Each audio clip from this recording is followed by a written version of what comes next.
Hello, welcome to my channel Star Education by Lavit. आप सबका मेरे channel Star Education by Lavit पे स्वागत है। पिछली वीडियो में हमने हिंदी में फर्स्ट टू फोर क्वेश्चन कर लीजिए।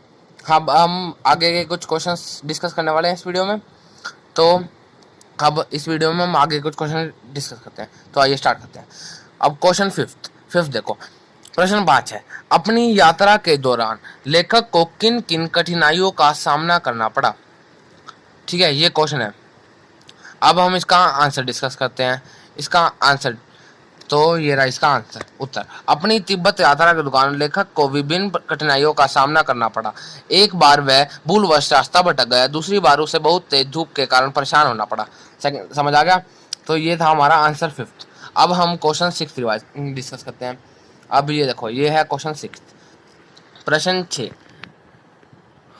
प्रस्तुत यात्रा वृत्तांत के आधार पर बताइए कि उस समय के का तिब्बती समाज कैसा था। क्वेश्चन समझ आ गया?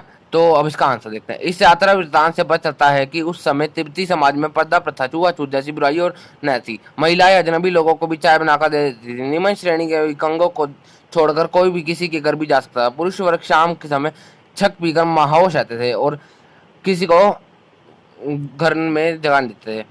मैं अपने पुस्तकों के भीतर था। नीचे दिए गए विकल्पों में से कौन सा वाक्य सही है, हमको इसका बताना है।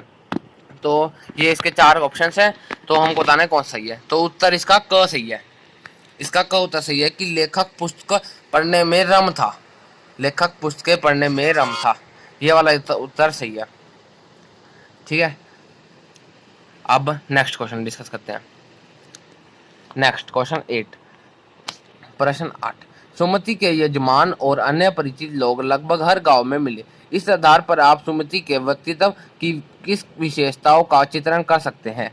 ठीक है, ये क्वेश्चन है। अब इसका आंसर डिस्कस करते हैं। तो आंसर इसका बहुत बड़ा है। सुमति एक यजमान और परिचितों के हर गांव में मिलने के उनकी अनेक विशेषताओं का पता चलता है। जैसे सुमति मिलसार और हंसमुख व्यक्ति थे जिनकी जान पहचान का दायरा विस्तृत था। सुमति अपने यजमानों को बोध गया से लाए कपड़े के गंडे बनाकर दिया करते थे और उन्हें दक्षिणा लेते थे। सुमति लोगों की आस्था का अनुचित लाभ उठाते थे, पर उनकी खबर लोगों को नहीं लगती थी।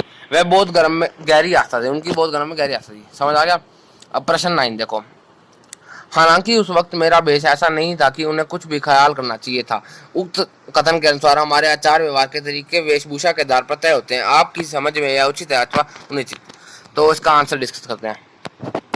ठीक है, तो इसका आंसर भी बड़ा है। अब ध्यान देखो, यह बात सच है कि हमारे आचार व्यवहार के तरीके वेशभूषा के आधार पर तय होते हैं। हम अच्छा पहनावा देकर किसी को भी अपनाते हैं तो गंदे कपड़े देकर उसे दुख आते हैं। लेखक विकलांगों के वेश में यात्रा कर रहा था, इसलिए उसे यह अपेक्षा थी कि शेखर विहार का भिक्षु उसे सम्मान पूर्वक अपनाएगा। मेरे विचार से वेशभूषा देखकर व्यवहार करने पूरी तरह ठीक नहीं है। अनेक संत महात्मा और भिक्षु साधारण वस्त्र पहनते हैं, किंतु वह उचित चरित्र के इंसान होते हैं, पूज्य होते हैं।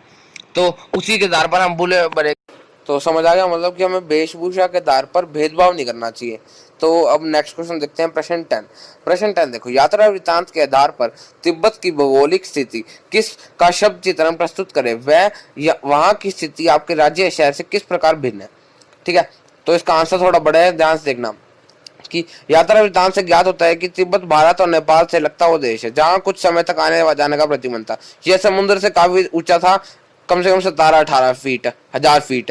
ठीक है, ये इन पे मोड़ और पहाड़ियों की चोटी के कारण बहुत ऊंचे नीचे से यहाँ एक और हजारों बर्फ से ढके श्वेत शिखर थे, दूसरी ओर भीटे थे।